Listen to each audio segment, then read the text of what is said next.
This day started off as normal as any other. I had stayed at a friend's house the night before, my best friend.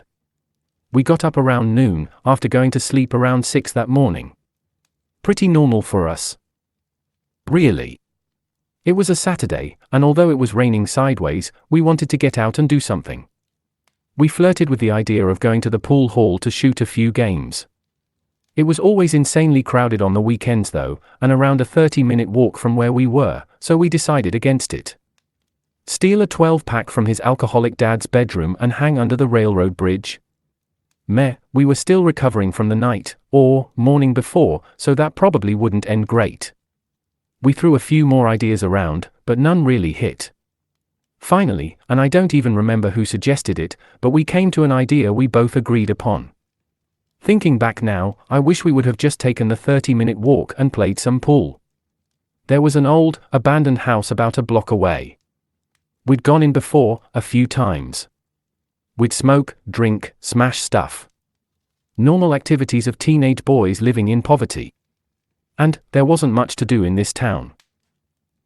The house in itself was sort of fascinating though. It was 2010, mid-October. But the month isn't really relevant. There were newspapers from the 1960s in this house. Dishes in the sink and in the cabinets. Clothes in the closets and dressers. There was a piano, and a sewing machine. Children's toys strewn across the floor. Even an old, worn-down Christmas tree standing in the corner of the living room. There was everything you'd expect to see in a family home. It was as though these people left without taking anything more than the clothing on their backs at the time. The house carried with it a feeling of sadness. Slight glimpses of joy, though. It's difficult to explain. But it's as if there had once been a happy family here. A house filled with laughter, before something horrible happened. Something so bad, that it was almost entirely sadness now, like all of the happiness had been erased. As we approached the window that we had broken on our first visit to this place, the already strong winds pick up. A gust rolling through us, pushing us both to the ground. We struggled to bring ourselves to our feet. We remove the piece of wood we had against the window, and climb into the house, pulling the wood back into position. Sooner than I could catch my breath, I notice that something is off. Not physically. Everything looks the same as the last time we were here. But there was a strange feeling in the air. Something different. Something ominous. I looked around, inspecting every aspect of the house. But again, visually, everything was normal. William was already scrounging the house for something to break. With the storm outside in full swing, it was highly unlikely anyone would hear any noises that were made. Hell, I doubt anyone was even out in this. I started walking around the house, searching. Searching for something new. Exciting. Something I had missed before. I was always more of the curious one. William the more destructive. Don't get me wrong, I enjoyed smashing stuff from time to time, but it's not like that was a hobby. Just something for an angry teenager to do to blow off some steam. Break some stuff that didn't seem to belong to anyone, and move on. But Will, that's all he seemed to have any interest in when we came here. Get high or drunk or both, and break everything he can get his hands on. There was an absolutely gorgeous piano that sat against a wall in what was once the living room. The first time we were here, he needed to go to the bathroom. The bathroom didn't have working plumbing of course, but his house was a block away. Instead of taking a 2-minute walk, or using the toilet, if it were that urgent, he decided it would be funny to defecate on the keys of the piano. To me, this was devastating. But being 15, and this being my best friend, I went along with it. I laughed and told him he was crazy, following which he did a typical testosterone-filled chest bump, giving off the energy of someone who had just summited Mount Everest. The point I'm trying to make is that he had absolutely no respect for this place, or the people that once called it home. As I walk around, sifting through drawers, looking at stacked papers on the table, something catches my eye. Something I hadn't seen before. An old, rusted knife lays on the kitchen floor. We'd been here at least 10 times in the last 10 months or so, and I'm certain I hadn't seen this before. Odd. And even stranger, this wasn't a kitchen knife. It was more of a hunting knife. I don't know the exact length, but it was huge. I bend down to pick it up, but a strange feeling washed over me. I heard only the sounds of wool banging around in the far bedroom and the winds howling outside. But it's as if someone was screaming at me, telling me to stay away from it. I paused, staring at it. After a minute or so in thought, I decided I would leave it. I continued into the living room area, where the piano sat. The second or third time we came here, I convinced Will to clean up the mess he had made the first time we were here. He was defensive and adamant, but finally I convinced him that hanging out in a place that smelled like shit wasn't exactly a good time. I walk by, wanting to run my fingers across the keys, but I stop myself. Everything here looks as it had the previous time we were here. I open a side table next to the piano, hoping to find something new. It's all the same. Mostly music charts of basic songs. A letter opener as well, and a small candle. I close the drawer and turn to the doorway to the next room. I begin to walk to the doorway, when a loud crash startles me. I quickly turn toward the kitchen, where the sound seemed to have originated from. I hear the sounds of Will in the other room, still doing what he does. It seems he hasn't heard the noise, or probably assumed it was me who created it. I slowly make my way back to the kitchen, my steps quiet and cautious. As I round the corner and look toward the sink, I see that several of the canned foods in the cabinet had fallen onto the floor. I continue my steps toward them, each step feeling heavier than the last. As I approach, I see that the cans had fallen in a nearly perfect circle around that knife. The urge to pick it up is so much stronger at this point. It's almost as if I can't resist. I can try, but it will be pointless. I slowly bend down, my arm extended, hand open. I finally grasp it in my hand, and as soon as I do, a shock flows through my body. I'm pushed to the floor, head smashing against the tile. I awaken to blurred vision. I bring myself to a sitting position, trying to process what had happened.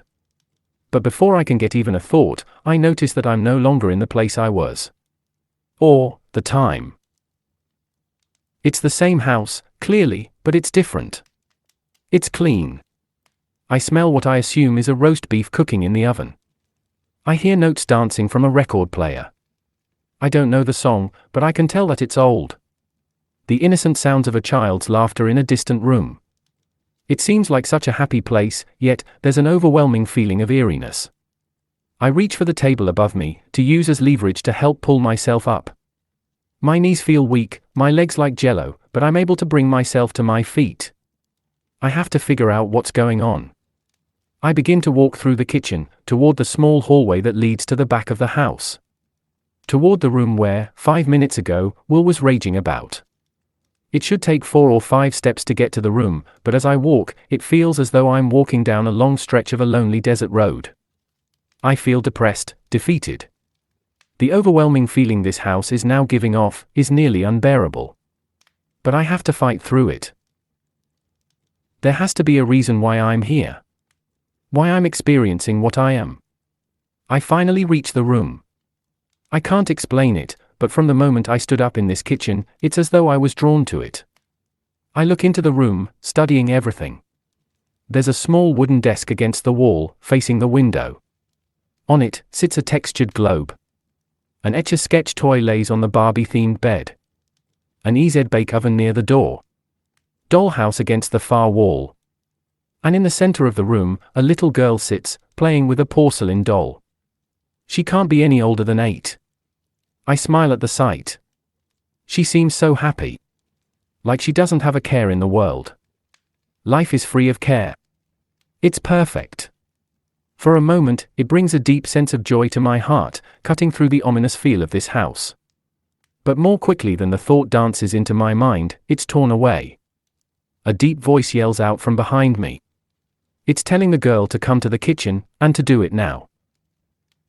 This voice, who I can only assume is her father, sounds furious. The girl quickly stands up and starts out of the room. She can't see me. It's like I'm not here, but I am. It's like a dream, only different.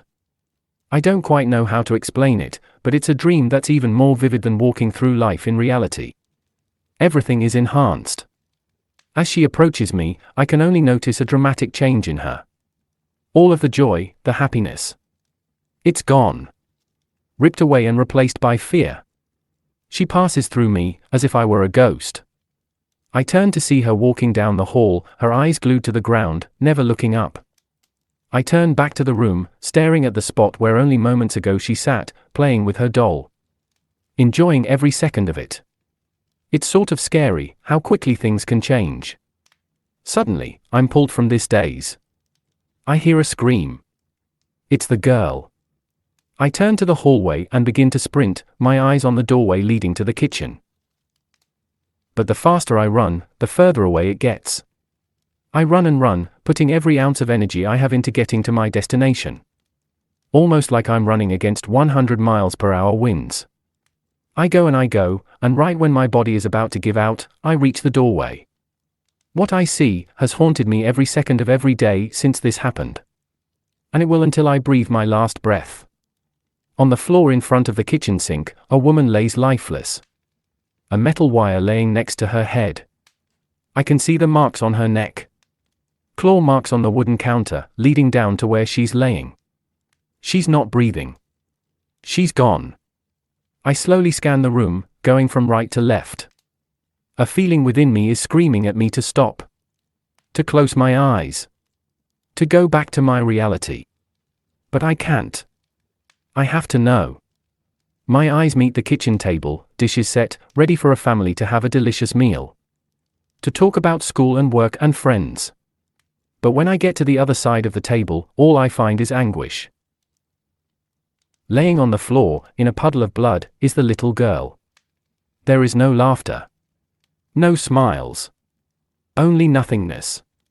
A large hunting knife lodged into her chest. A deep depression washes over me, as my eyes slowly drift upward. Standing over the girl, is a man. A crazed, yet saddened look in his eyes. He reaches toward the girl, wrapping his hand around the handle of the knife. He pulls, and I can hear the bones cracking. Blood pours from her chest. He stands there, knife at his side, for what seemed like an eternity, before lifting it and slowly running it across his own throat. He falls to the ground, landing next to his daughter, his head facing hers. And that's the last thing I remember. After I awoke in the house, back in my own time, it doesn't seem like even a second has passed. Will is still in the other room. The room that once belonged to the little girl. The wind is still howling. I wasn't sure what to do. I wanted to speak about it, but simultaneously get it out of my head. Without speaking a word to Will, I left. I had to. I couldn't be in this house anymore. Not after what I'd just seen. After learning the truth of this place. Several weeks after this incident, I decided to do some research on the house. I didn't want to, but I needed to know more. I didn't get everything, but I did get more insight into this place, and the family that lived here. The dad, Jerry, was a doctor at the local hospital. He was well respected in the community. There had been reports of abuse, not only against the mother, Donna, but the daughter as well. But, since Jerry was such a prominent face around the town, the authorities simply swept these accusations under the rug. Turned a blind eye. The little girl's name was Shirley. She was a straight-A student at her school.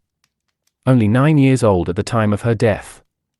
Everyone who knew her said that no matter what was happening, she always carried a smile with her, brightening anyone's day who saw it. The only family they had were the parents of the father. The incident left them so devastated, they couldn't bring themselves to visit the house.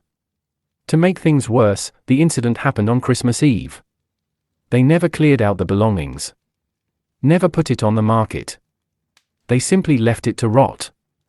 When I first woke in the house, the smells, the music, the laughter. Everything seemed so wonderful. A happy place. A happy family. It pains me to know what happened. The fear, the suffering, the sadness. All hidden behind a veil of fake emotions. Of anger and hatred. Innocence ripped from its foundation and thrown aside like it was nothing. Never given a chance. It's like a book with an absolutely gorgeous cover. Vibrant colors. An inviting aura to it. But written within the pages, a nightmare.